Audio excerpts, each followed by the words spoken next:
चक्राकारं महत्तेजः तन्मध्ये परमेश्वरी जगन्माता जीवधात्री नारायणी परमेश्वरी व्यूहतेजोमयी ब्रह्मानन्दिनी हरिसुन्दरी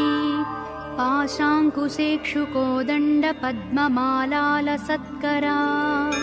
दृष्टा त्वां मुमुहुर्देवाः प्रणेमुर्विगतज्वराः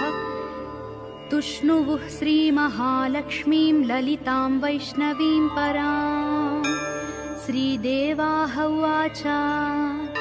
जय लक्ष्मी जगन्मातः जय लक्ष्मी परात्परे जय कल्याणनिलये जय सर्वकलात्मिके जय ब्राह्मी महालक्ष्मी ब्रह्मात्मिके परात्मिके जय नारायणि शान्ते जय श्रीललिते रमे जय श्रीविजये देवीश्वरि श्रीदे जयर्धिधे नमः सहस्रशीर्षायै सहस्राननलोचने नमः सहस्रहस्ताब्जपादपङ्कजशोभिते अणोरणुतरे लक्ष्मी महतोऽपि महीयसी अतलं ते स्मृतौ पादौ वितलं जानुनी तव रसातलं कुटिस्ते च कुक्षिस्ते पृथिवीमता हृदयं भुवः स्वस्तेस्तु मुखं सत्यं शिरोमतम् दृशश्चन्द्रार्कदहना दिशः कर्णाभुजः सुराः मरुतस्तु तवोच्छ्वासा वाचस्ते श्रुतयो मताः क्रीडाते लोकरचना सखाते परमेश्वरः आहारस्ते सदानन्दो वासस्ते हृदयो हरेः दृश्यादृश्यस्वरूपाणि रूपाणि भुवनानि ते शिरोरुहाघनास्ते वै तारकाः कुसुमानि ते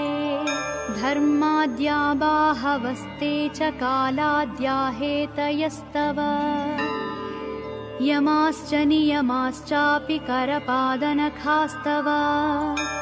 स्तनौ स्वाहा स्वधाकारौ सर्वजीवनदुग्धदौ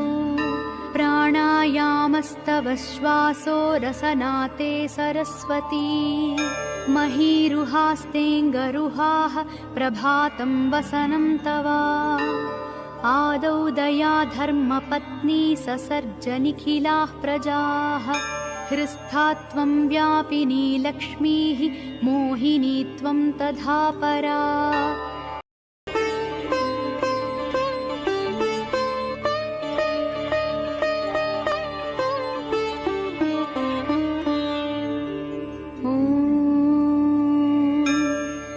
ध्यानं चक्राकारं महत्तेजः तन्मध्ये परमेश्वरी जगन्माता जीवधात्री नारायणी परमेश्वरी व्यूहतेजोमयी ब्रह्मानन्दिनी हरिसुन्दरी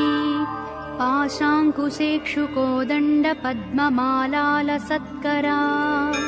दृष्टा त्वां मुमुहुर्देवाः प्रणेमुर्विगतज्वराः तुष्णुवुः श्रीमहालक्ष्मीं ललितां वैष्णवीं परां श्रीदेवाः उवाच जय लक्ष्मी जगन्मातः जय लक्ष्मी परात्परे जय कल्याणनिलये जय सर्वकलात्मिके